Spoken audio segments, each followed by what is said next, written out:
Ball back to the keeper. Yes!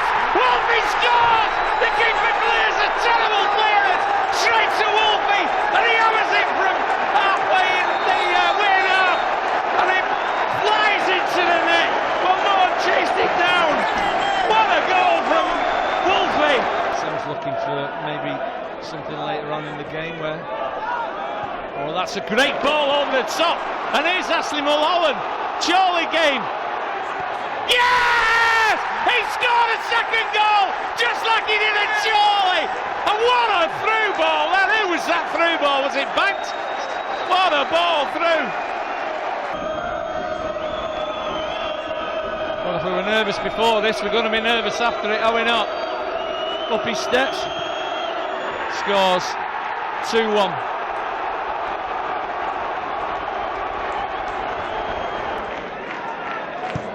Ball for Norton to chase. He's onside. Refs give a penalty. Yes, he's given a penalty. Norton tries to go round the keeper. Out comes the keeper's arms, and Sam, the keeper's not arguing. Yes, Steve Scott scores a penalty. FC United go 3-1 in front, and by God did FC United need that, because it's been all win this second half.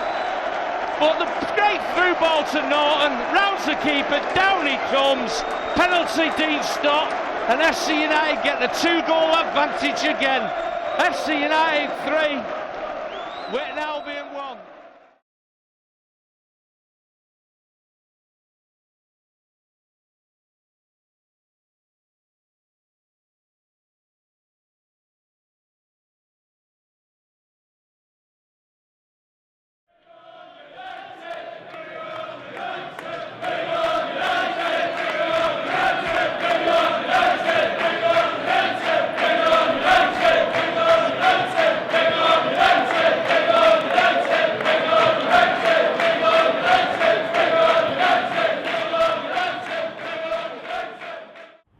Gig Lane, home to Bury Football Club, but also the temporary home to a football club by the name of FC United of Manchester. FC are a club run by their fans, almost entirely on a volunteer basis. But what makes FC interesting is that the fans used to support another club, one of the biggest and most successful teams in the world, Manchester United.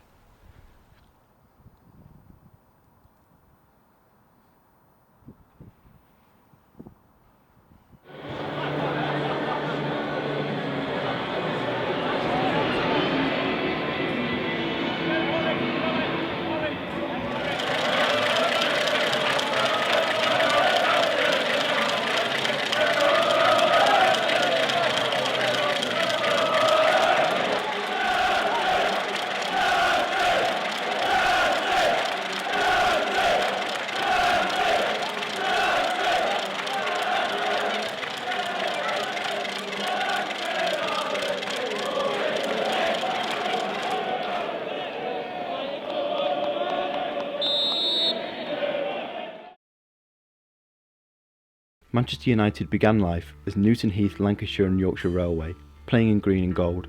They changed their name to Manchester United in 1902 and moved to Old Trafford in 1910. They enjoyed only limited success until after the Second World War, when they were managed by Matt Busby. The Busby Babes would enjoy great success with players such as George Best and Bobby Charlton. After Busby's departure, United would fail to reach the same heights until Alex Ferguson was appointed manager in 1986.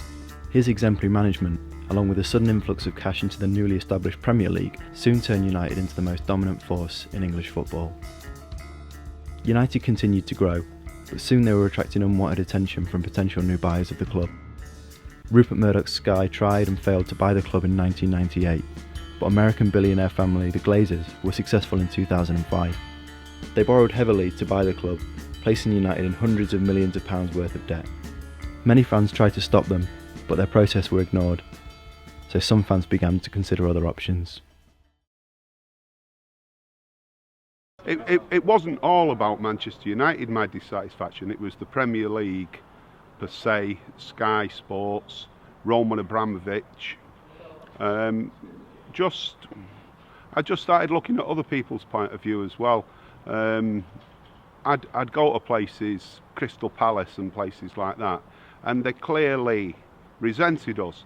And I started just thinking, well, why? And I started understanding some of their concerns that we'd just turned into this bloated monster sweeping all before us, and it wasn't good for sport. I don't know, I think it's a sort of gradual process, it's a sort of growing disenchantment with the way football is. And just the lack of atmosphere and the continually increasing prices. And you seem to be paying more and more for less and less. It was just less and less of an experience to go. It seemed less. I found myself having to sort of talk myself into going slightly more than maybe, I would expect. I thought I'd be excited about going to games, never lose that buzz. But I was losing it, and I think it was just generally the way things were going. And when you look down and see players who are earning £100,000 a week, and you think, you're a reasonably intelligent person, it's hard to square it with yourself, it's hard to justify paying increasingly large amounts of money to pay these young lads ridiculous amounts of money to play football. And of course the tipping point was Malcolm Glazer taking over. I think that just came at the end of that kind of process, and it sort of brought it into focus. And so it just focused all your sort of reasons for discontent, really. There wasn't an atmosphere. Back in the 70s and 80s and probably the early 90s, there was an atmosphere, but by the time I left there was no atmosphere. A lot of it was ground regulations, health and safety, that curtailed a lot of it, but no, the atmosphere was just totally dead. It was totally flat, and it still is today. Played Chelsea away, £49 to get in. A lot of money for a football game on top of your train ticket, bit of food, beer money, it's talking in excess of £100. So alarm bells started ringing then, and then when I was the Glazer regime was being talked about and what the plans could be in increasing ticket prices, I don't know. I had my doubts then, and then when I heard about SC United, I thought, give it a go. Somebody's got to make a stand, and is this the right way to go forward? And I think it is. I'd been to Old Trafford for an early kick-off, come up here to meet my friends, and it was a terrible atmosphere at Old Trafford, a terrible game considering it was a derby, and I come up here and all my friends was laughing and joking, and I had a great day, and I just thought, I should be here, this is where I'm meant to be now. It was a big thing to admit to yourself that you could walk away from something that's been part of your life. You've gone home and away for 30 years or more, and it was a big, you had to sort of get your head round. Could you do it? Could you walk away? Could you form your own club? Could you say, what, we're not having this? And that's what happened, really. I think, Dan, it was a typically Mancunian thing, because Manchester's the birthplace of the TUC. The Trade Union Congress was born in Manchester. The suffragettes, the Pankers, were Mancunians. We had the Peterloo massacres where people protested against the price of corn and were cut down. And Manchester's always been a city that has always said no. It's an immigrant city, it's a vibrant city. We consider ourselves probably more European than English. And so it was the people involved that had the balls to do it, to set up this football club and to just say, we're not going to be told that we can't do it, and they did do it. Roy Keane was right what he said about the prawn sandwich brigade. It's being priced so much out of the range of the average working class bloke, and we're in a triple dip recession, whatever you want to call it, as a result of greedy bankers, and we see greedy footballers, and they're earning more in a week than some people earn in a lifetime, and these austerity cuts are coming in, and the welfare state, it's all being chipped away, the NHS, the police, and yet the real people, if you want to rob a bank these days, don't get a balaclava and a shotgun, get a £1,000 suit and go and work in the city. You can rob billions of pounds and you get bailed out and you don't even go to prison. I mean, every time something happens in the papers, like Rooney supposedly on £150,000 to £200,000 a week, and he wasn't happy on 120 or whatever it was, and it just reinforces it really that you don't want to be part of that. Yeah, for me it was a bit like the shadows taken away. You suddenly realised what you've been putting up with for the past 10 years or so. Yeah. That's what it was. It was like a bolt, and so you sort of wake up. My God, have I actually been going through that miserable footballing match day experience the past 10 years? And yeah, that's what it was like. How they made the game different than how we were, where you came to enjoy the game, and then moving your seats around in the stadium, and you're always in a group with your friends and so forth.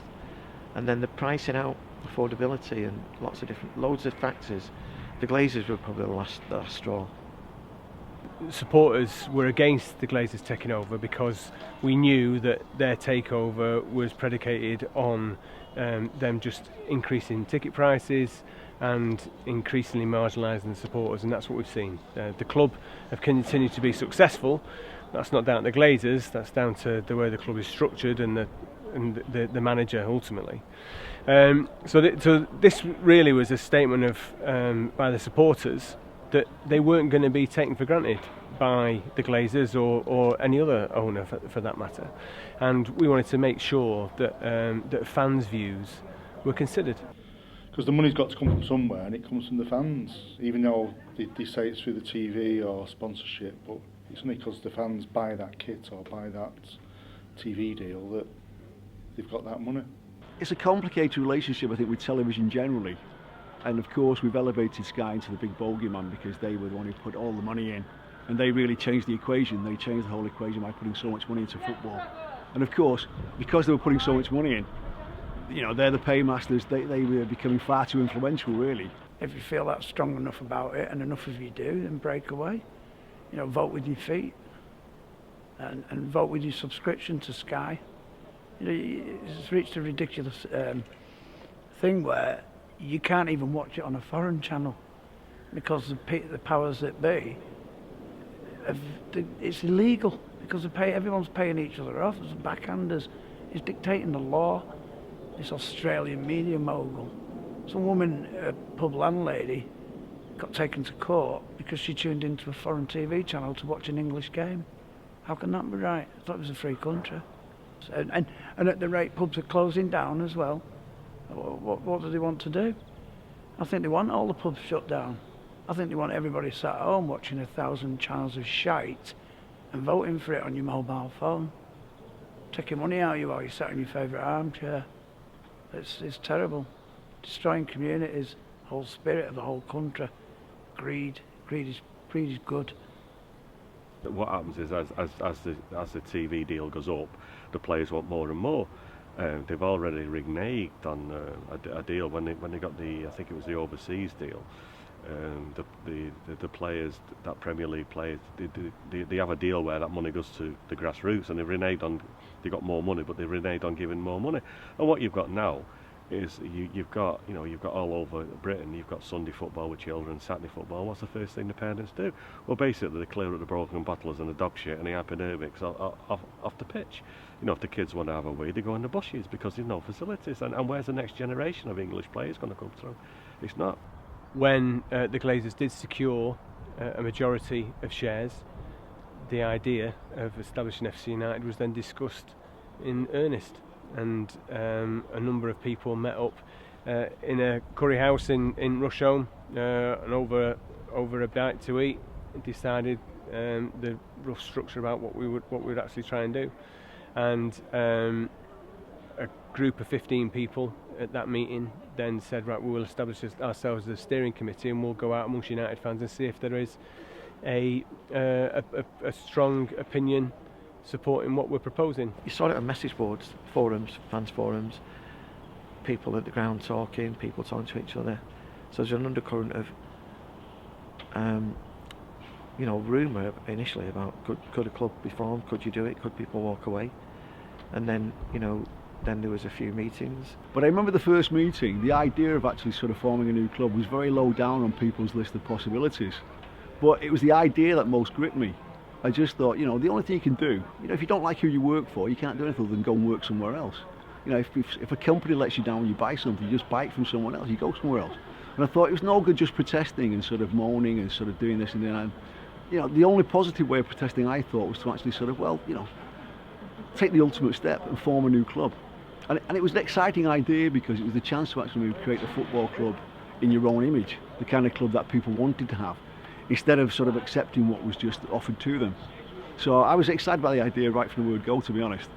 We set a target then of saying, well, if there was 1,000 people who would come forward and say that they would support the idea of establishing a supporter-owned club, then we would take the idea forward.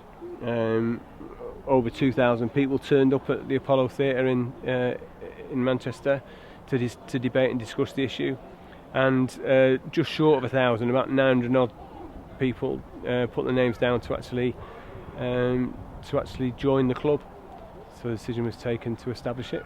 As I knew straight away, it was the most absurd, ridiculous idea I've ever heard in my life. You know what I mean? The concept of me going to watch a different football club, to Manchester United or anyone, well, it was ludicrous. It was, you know, so ludicrous as to be off the chart of rationality. You know what I mean? It wasn't an irrational idea. It was just impossible. You know.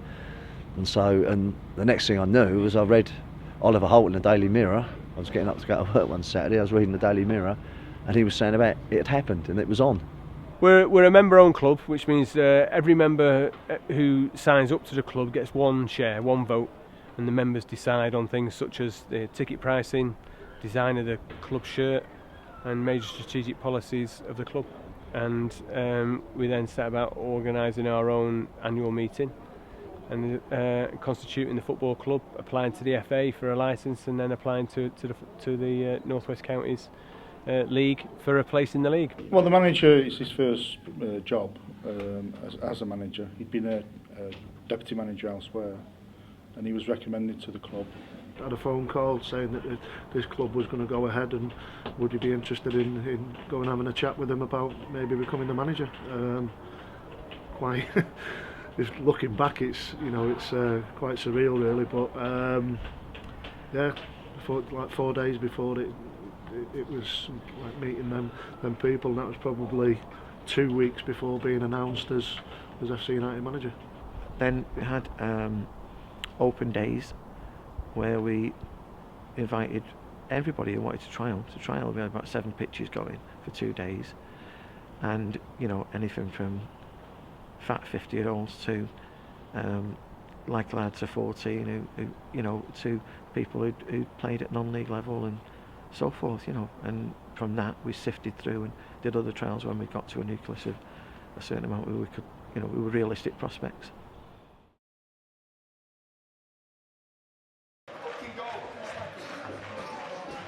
So in 2005, FC United kicked off their inaugural season in the North West Counties Division 2, 9 divisions beneath the Premier League.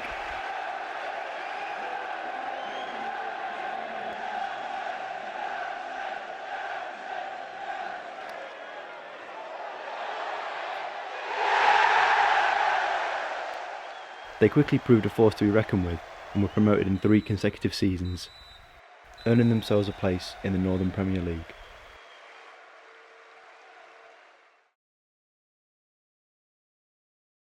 The first season was sort of euphoric, to the point where you had to pinch yourself. You know, is this real? It was so much fun, but on the downside, there was far too much alcohol drunk. It was too much of a party atmosphere. We were a bit mad. Some great days. Met a lot of people who I didn't know at United. Good bit of camaraderie. The football were a lot different, which is to be expected, but you saw the commitment of the players. They were like me and you know, they had day jobs. They were coming to play a game of football after doing a day's graft at work, you know, for midweek games. So you related to that, and it were a fantastic experience. It was hectic, very enjoyable. On a social level at some points, but you know, there was fan and player and management interaction on a real regular basis. Too much of it in the pub though. You know, that was always going to have to change. You know, the success was there because we were probably, the players that we had at that time were playing well below the levels that we were capable of. You know, so the 3 promotions in 3 years were pretty inevitable. Sort of, then I read about the next game down at Wimbledon. I read a report in the paper about that, and there was a comment in there from someone who was at the game saying they're crazy about this club, then fans, because they own it. You know, it's their own club. And as I was reading that, and I just thought, this is everything I believe in. You know, what the fuck am I doing not involved in this? This Yeah, but basically it was just messing me head up, you know, because the concept of not being at Manchester United was unthinkable. The concept of not being involved, which was everything I believed in terms of society and life and philosophy, you know what I mean? My philosophy on life, you know, it was being carried out, and so it was just pretty mind blowing. And anyway, I remember talking to a mate of mine, another United fan down at home, you know, in Hertfordshire, and saying, well, we'll have to find out about it, you know. I'm from Uppsala in Sweden, and I came here to watch FC.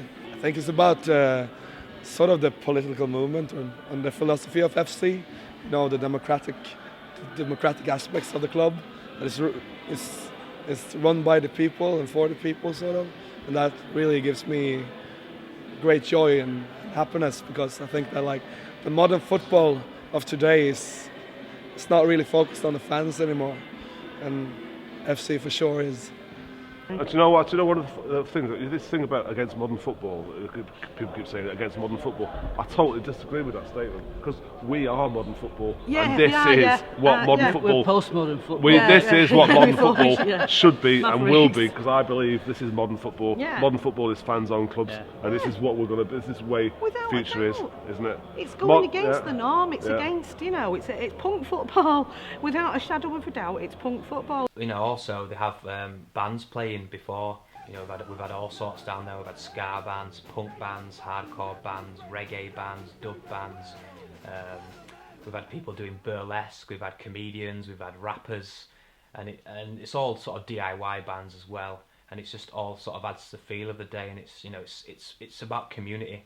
You know, it's not just about the football. It's about everybody being involved and everyone pitching in and showing off their talents. I've been going for 30 odd years, sitting in North Stand. I've been all over, and all right, I knew the people I went with, but I didn't know anybody else. But as soon as I went to FC, all of a sudden I was meeting people that I hadn't seen for years, and then we met people that it was just like it was just unbelievable, just totally different. Well, that's what I mean. That's what I think about FC United. There's a real passion. There's a real community spirit about the club, and it's great for grassroots football. And the heart really is in the club, and fans own it, as opposed to some American millionaire who's just used it to shuffle debts around, really. He probably doesn't even care about football. It's just figures on a piece of paper, you know, an asset to be stripped. If you look at the amount of fans that turn up to home and away games, far outweighs the opposition. And obviously, with a lot of money being pumped into the club by the fans, and a lot of fans turn up, there's a big weight of expectation. Obviously, with the history of Manchester United behind that as well, there is that expectation of winning and doing well. Ultimately, they've got to remember of where we are. You know, we're in the Northern Premier League. Okay, it's an amateur level of football. These players, you know, most of them, you know, have jobs outside of playing football. I'm a carer. I'm a joiner, me. You get tiring sometimes as well, but I say you're able to manage it, because I think at the end of the day it's the love of football. That's why you're doing it. So you're always able to perform as best you can, really. I can remember I got asked to join them the year before, and turned it down just out of loyalty to my old manager. And then I went to watch my best friend who plays for them. I went to watch him in the playoff semi-final the year before I joined, and the atmosphere was just unbelievable. Kind of hairs on your arms standing up, and I just thought then, yeah, this is a place I want to be. And just it's the closest I'll get to full-time football without actually being full-time. You know, the fans are unbelievable, the setup, the physios, you know, the gaffer, just everything about it is just kind of professional, but it's semi-professional, if you understand what I mean. People just turned around and said, oh, you started off and you're still a non-league club. But, I mean, we would have been a league club, but with the principle we will not have sponsors on the shirt. I mean, I believe there was some big deals willing to be offered for us to have the name there, and we said no. And you can say that's cost us, but we've stuck to our principles, and we could have been up there by now, but we're taking the long road. And I think in today's society, I mean, you know, everything is now.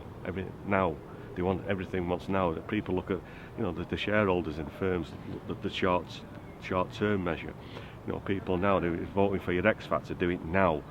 And we're the long term. We've got a vision, the long term. We'll eventually get there, and the long-term vision works. No, I think our level is as a league club. I think our principles have stalled us at this level. The fact that we don't have shirt sponsorship, and obviously the impediment of having to hire a ground rather than having our own revenue streams. I think once we're established in our own ground, we will progress on the field as well as off it. I mean, overall, I'm always grateful to Bury that, you know, they gave us a ground when, you know, within the space of a few months we had to get a football club up and running and find somewhere to play.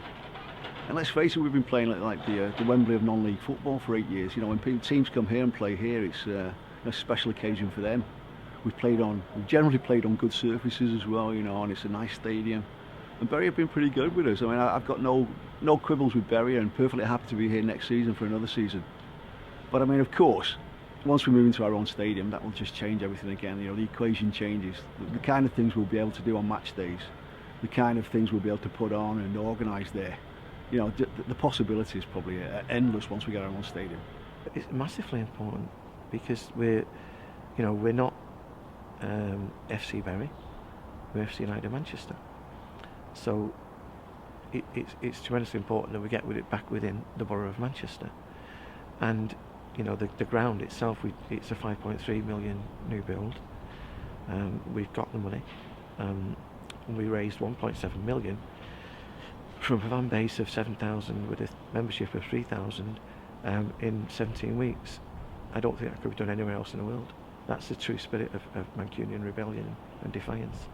Being involved in the club, you know, on a community side, I get to see kind of the excitement day in, day out at the office and things like that. And I know our chairman president is working his absolute tribe for the moment, and you know, and just to see his reaction when it's built and the first day, you know, I want to be a massive part of that. I think that anybody in non-league football, it's the greatest. I believe the greatest team in non-league football to play for. So it's when that stadium's built on the first day, that atmosphere is going to be electric. So I hope I'm walking out, you know, as part of the team on that day. Well, obviously on a support basis, we can look at getting into the football league. There's going to be lots of decisions, hard decisions that need making because of the way that football is structured.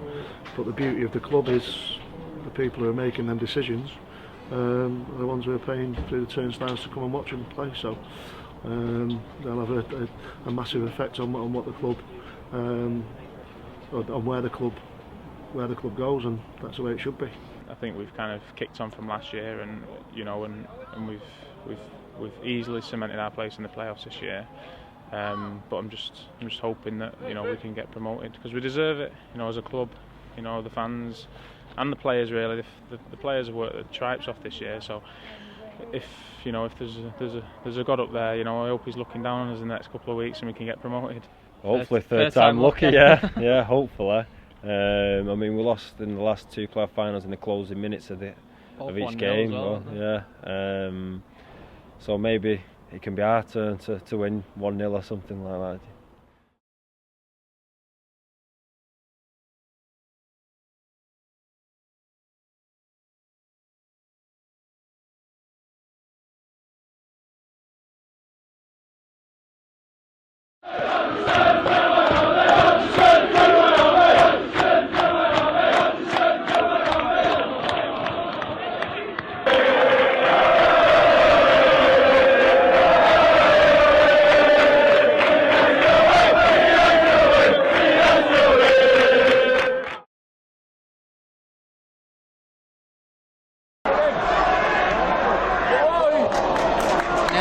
Tries to knock it into touch, it doesn't get there. That's dangerous. Oh, it's a goal! It's a goal in the second minute for Hensford.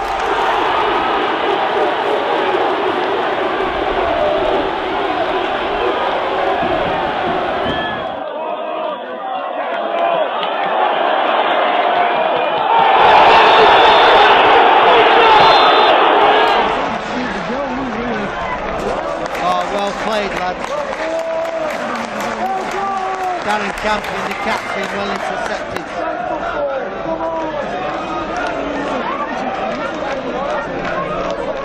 Lennon, that's a great ball. Oh, it's the second goal. Jamie Osborne. Osborne, second goal. Jamie Osborne, good. Ooh, that's a killer goal, Roy. So early in the game, I think that's a killer goal, Roy.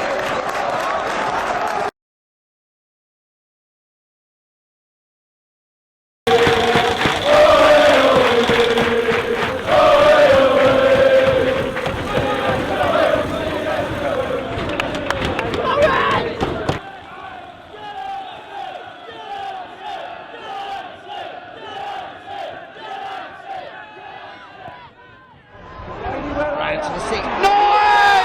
Noah! Get in there! They all look at the referee.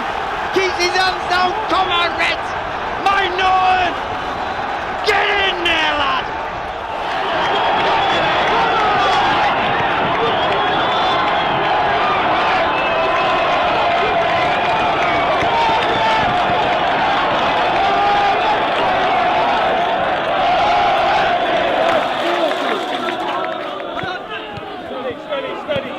Come on, FC!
My motto has always been, you alright lads, you alright?